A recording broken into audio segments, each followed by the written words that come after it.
so much. We've got a good session where I'm really pleased to be talking to Mei Mei. Mei Mei and I haven't seen each other for quite a few years. We won't go into how many years. For those of you who don't know, Mei Mei runs Plaza Premium Group. I think you've all experienced something of what Plaza Premium offers from around 150 destinations. Yeah. And giving this very unique experience for all of us, which is airport hospitality. But it's much more than that. It's very robust in terms of the entire experience that we all have across airports. Mei Mei is the Chief Transformation Officer at Plaza Premium Group. And I'm really here to quiz her today on a number of key things that I think are so vital, not only to us as businesses, but also as individuals. So I'm looking forward to taking you on this ride with us two ladies. So the first thing I want to ask, and we've talked a little bit about this, we've heard about the importance of resiliency, we've just heard about the ASEAN plan. Again, for most of us, particularly in APAC, COVID was yesterday. I live in Hong Kong, Mei Mei lives in Hong Kong. It didn't end for us until 2023. But we're dealing with a new crisis today with the war in Iran, and that has massive implications, particularly for us in Asia, where so many destinations, including Dr. Owen from just now, where the Philippines is really suffering from lack of fuel. What I want to ask Mei Mei is, as a leader, dealing with constant firefighting and challenges, it's really more than an evolution. The industry is going through a massive upheaval with what happened with the pandemic, with the war, with the lack of people joining the travel industry, human capital development, not to mention AI and that all of that impact. What I want to ask is your philosophy as a leader. What is the one thing that you hold dear when dealing with these problems and this non-stop changing of crisis? Well, first of all, I want to say thank you for having me. It is so nice to share the stage with you after all these years.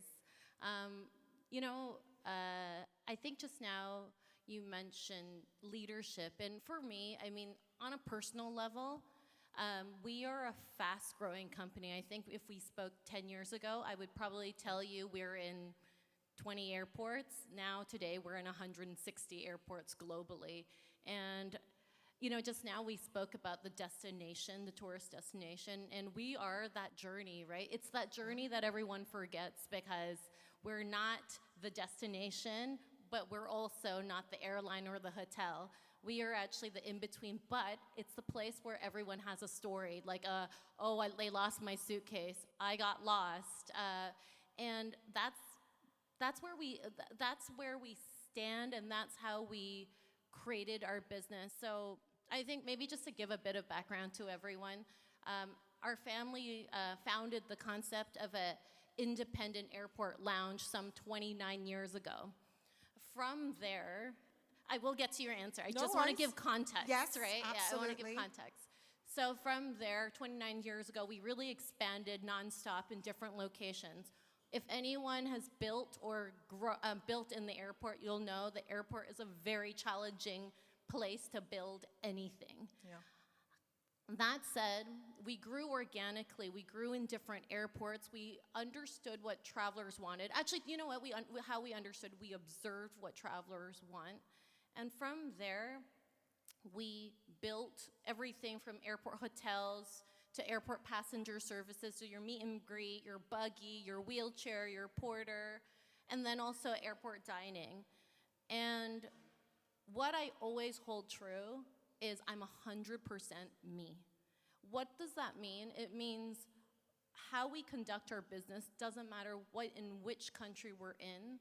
Our values are aligned with how I see a business should be run.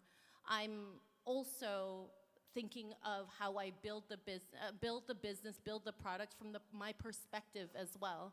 So not only do I go on business travel, I also, travel, go on holidays. I also travel with my children, and we look at every journey, every detail to make and craft the experience. And some people look at it like a challenge. They're like, oh, this is too difficult. We look at every challenge as an opportunity, and that's why we're here today. I really believe, and I actually wrote this in my yearbook, if you want to make impact, you want to make a difference, don't be scared to work hard for it and sacrifice something, because nothing worth keeping doesn't come with some level of sacrifice.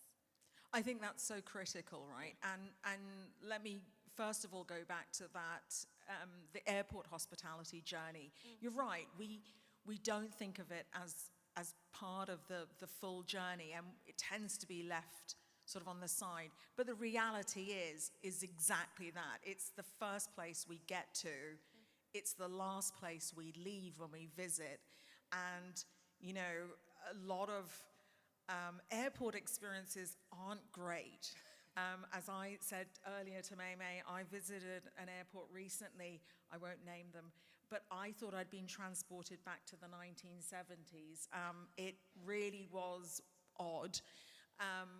But I think it is so much of the traveler's experience and the time that they spend there, which I think is also why you guys have been so innovative, launching the first cocktail lounge, which I think is so cool. Who doesn't want one of those before you fly? And in terms of leadership, I think that bravery and also keeping yourself within that. We talk a lot about brand and brand ethos, and certainly across the world where you look at really big brands, they understand that now. They understand that they're speaking to the emotional core and how I drive that relationship with my community. It isn't just, hey, I've got to target anyone who might want to be a Marriott member, but as a Marriott member or a Hilton member, how does my experience being a member build me into that community, right? And I think that's so true, and being able to hold on to that as a leader is so critical because it stays throughout. It's not forced, it's just organic. What's one thing as a leader that you've dropped? What's one thing that you've gone, do you know what, it hasn't worked for me? You might not have any, but... I don't know if it's something I dropped, but it's more on I'm okay to make mistakes. Right. I mean, in our business, the challenge I have is also the opportunity, and there's no like for like in our industry. I think I spend half my time explaining to people what airport hospitality is. And they're like, what? The restaurant? And I'm like, no. Airport hospitality, it's where you are taken care of when you're in the airport. So I wouldn't say I dropped anything. I have experimented with a lot of things, and I have not been scared to make mistakes.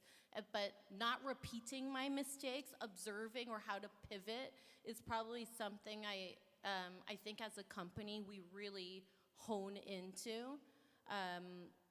We're constantly looking at, every travel has different propositions, and, getting it right and refining is very, very important.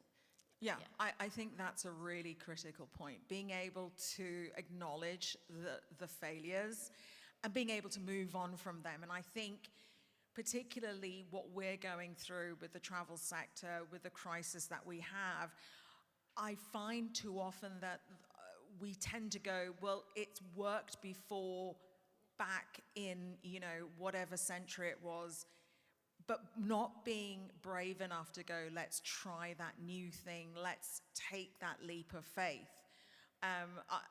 I'll use my previous CEO and founder of TripAdvisor when I worked for them. He had a line that I loved, which was speed wins. Like, you've got to go for it. And if you don't, you lag behind. And I think certainly if we look at the travel sector in the last few years, we're constantly playing catch up. And the question is how do we as leaders in this space try and get ahead of the curve rather than trying to chase the curve.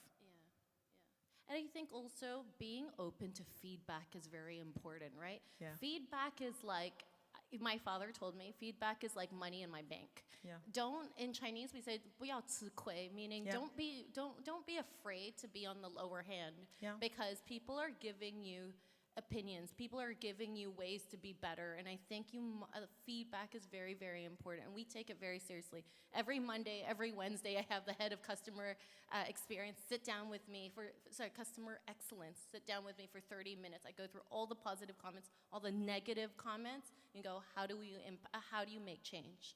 And that's very, very important because you need to know the lay of the land. Yeah, I mean, you know, I used to describe them as sort of, you know, people giving you little love nuggets. It's not always love, but it's kind of like that tough auntie in your life who will just tell you the facts when you don't want to know them. They're always the one who says, you've got a really big pimple today. And, you know, they'll tell you things that you don't want to hear, but invariably they're right. And it's taking that feedback and being able to embrace that.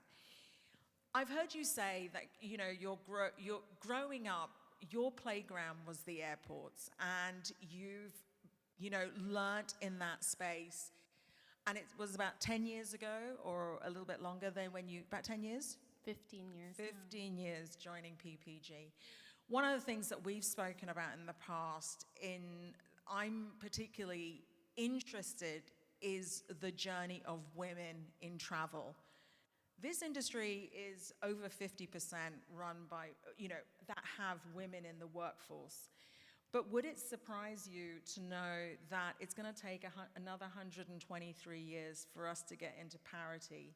We've seen a decrease of growth in women leaders in the travel industry.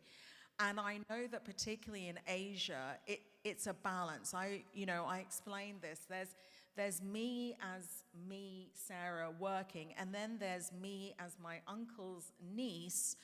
He's 80-something, and no matter what I do when I speak to him, I turn into a 14-year-old girl, and I have to go cute and not try and challenge him.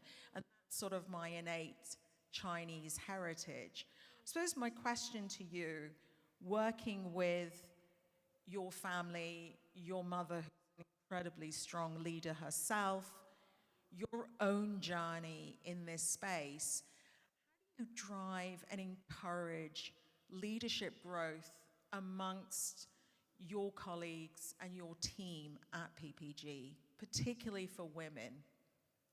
I think I would answer that in a few parts. I think number one is lead by example. Nothing I do or nothing I give my team, I can't do better and faster. Yeah. But I've delegated it to you, Love right? I think the second thing is, okay, this is probably not female dependent, but I think this is quite important, is laying the foundations. We're a company of high growth. Foundations are so you need to lay the foundations to allow for growth. I think maybe just to give a little context, my role is in transformation. I do product development, experience development. I also do the not so sexy stuff, which is like org development, framework, process review. But I think everyone in this room can agree, very important to make something successful. And why I joined these dots is while you structure innovation concept, you also then have to make sure it's executable and doable. So I think going back to your the question of being a female, I think I would twist the lens I look at things in. I think in this part of the world, we're very lucky that I have the opportunity to be a mother, be a female leader, and juggle both, and be able to do so. I know in a lot of parts of the world you're not able to, for whatever reason, cultural support and help at home, many things. So I think I see everything as an opportunity, and I think that's the lens I would like to promote. So I think that's a really important part. Now, you know, certainly there's a gender question there, but I think the thing I want to go back to, which you and I have both spoken about, which is the foundation. I completely agree with you that I think a lot of the times when we talk about transformation of ourselves, of our businesses, or whether it's organization being able to combat whatever is coming for us. The problem is structures are not well set out. You say it's not sexy. I think you and I both agree it's actually pretty sexy. It's pretty interesting stuff to look at how you build that foundation in order to tackle. And it does feed into the development of careers for male and female, making sure that there is that parity. I want to move on really to talk about things that you guys have done, particularly during crisis. Something transformative, innovative that you've done. It doesn't have to be sexy, or it could be what you and I think is sexy, that you've done in order to drive that transformation. So I think I can bring back to the years of pandemic. As a company, 98% of our business was closed. We suffered a lot financially, and just to understand what this means was a tough time for us as a company. That said, we also truly believed that there would be an airplane in the sky once again. Yeah. And once we did, we then focused on the future. We focused on what the future would hold, or be ready when the doors opened, or the skies opened. I think some people may not know, but although we are an airport hospitality company, because we're a front runner, we've created our own industry. One of the challenges we have is there's actually no systems or tech that we can use. There's no off-the-shelf because we've created our own industry. So we actually have a massive tech leg where we've created systems, and we were very focused on efficiency. How do we use technology to drive efficiencies in what we do? How do we tie the B2B process, like the payment, to the experience, and then how does it go around, and how do we do it B2B and B2C? We really, I mean, again, unsexy, but we basically laid it all out and drew it and went, okay, this part is inefficient. How do we do this? And also, you have to remember, right? I think a lot of processes in the airport are very manual. I mean, I can give you an example, right? We push the wheelchairs. To give you context, in a single airport, we can push up to 2,000 wheelchairs a day. I don't know if you know Hong Kong Airport, but it's like a Y. It's tough, right? Yeah. And to make the efficacy, to make sure you're on time when the plane arrives. They tell you when the gate is, maybe only 20 minutes before. You have to get your whole team. So we did everything we could to drive more efficiency. So we grew. We developed even it's called One Tico. It's a tech platform for travel, hospitality. But what it was we kind of did created the Uber of